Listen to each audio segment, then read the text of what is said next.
13h30 à Tel Aviv, vous êtes sur I24, l'essentiel de l'actu. Deuxième jour de la visite d'État de François Hollande en Inde. Un accord intergouvernemental vient d'ailleurs d'être conclu à propos de l'achat de 36 Rafales, mais les modalités financières restent encore à définir.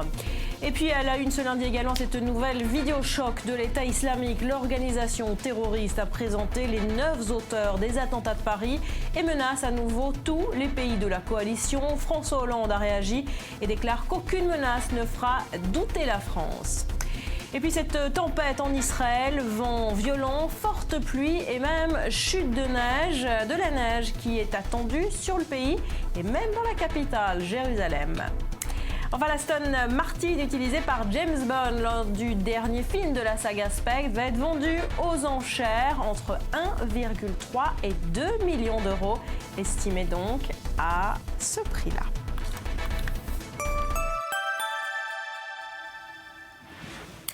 C'était il y a 5 ans, jour pour jour, le 25 janvier 2011. L'Égypte basculait, la place Tahrir se remplissait de manifestants contre le régime de Moubarak. La suite, on la connaît, des années d'instabilité et de violence. Le récit de Maël Benoliel.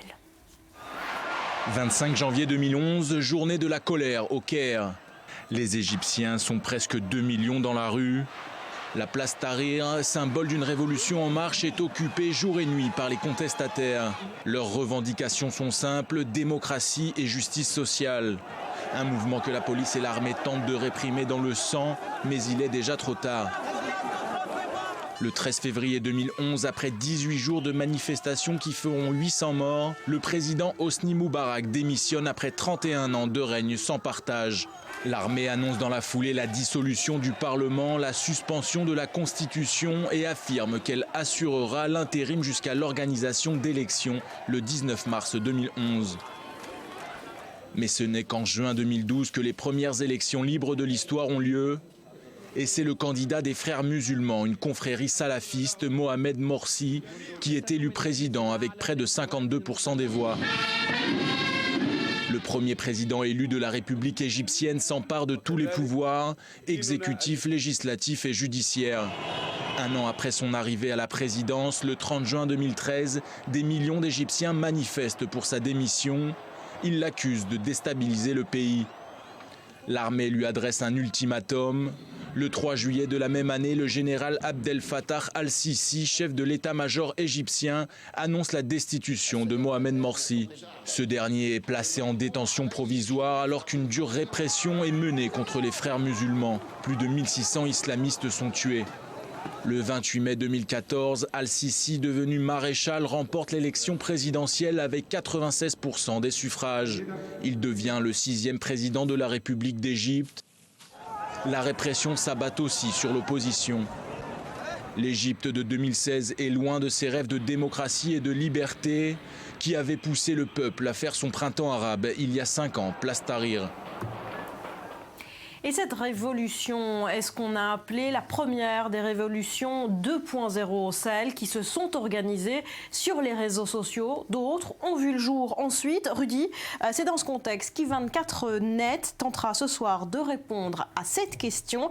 Les dictatures ont-elles encore raison d'avoir peur d'Internet? Oui, parce que c'est un petit peu l'heure du bilan. On le voit avec les 5 ans du soulèvement égyptien. On voit aussi l'Iran qui revient dans le concert des nations. Eh bien, ce sont des pays totalitaires dits ennemis d'Internet. C'est un terme qui est utilisé par Reporters sans frontières qui chaque année sort un classement des ennemis d'Internet. Alors ce qui est intéressant de remarquer, c'est qu'il y a eu en fait plusieurs phases. Alors premièrement, dans les années 2009, 2010, 2011, eh bien, les régimes totalitaires n'avaient pas saisi le pouvoir de mobilisation des réseaux sociaux et donc se sont laissés déborder. Alors l'exemple le plus parlant, c'est celui de la Tunisie et de l'Égypte aussi, où Internet a contribué donc à la révolution du jasmin, à la révolution égyptienne aussi. Alors ils se sont inspirés du premier exemple, en fait, le vrai premier exemple en date, eh bien, c'est le mouvement vert de 2009 en Iran, au cours duquel des étudiants protestaient contre la réélection d'Ahmadinejad. Alors là, à ce moment-là, les réseaux sociaux ont réussi pour la première fois à catalyser la colère, mais aussi à lancer des manifestations, mais aussi à relier les images de ce qui se passait réellement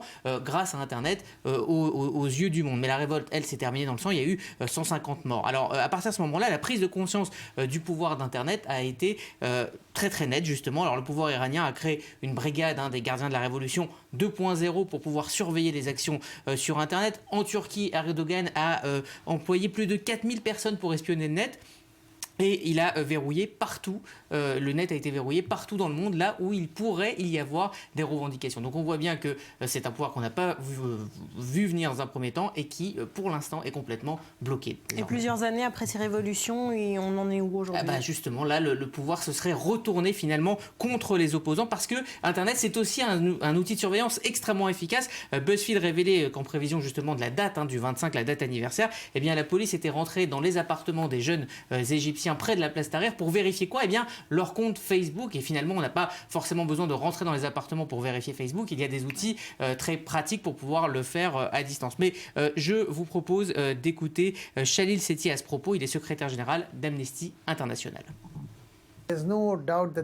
Il n'y a pas de doute qu'il y a eu une énorme ouverture de l'espace médiatique grâce à Internet, grâce aux espaces numériques, mais on doit garder à l'esprit que cela a aussi donné au gouvernement des moyens de réprimer les peuples, d'espionner.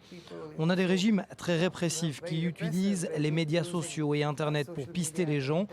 Donc il y a des avantages et des inconvénients. N'oubliez pas que même en Égypte, certaines entreprises de téléphonie ont interrompu leurs services au moment les plus critiques. Donc les firmes et les gouvernements européens doivent aussi réfléchir parce que beaucoup de ces entreprises sont occidentales.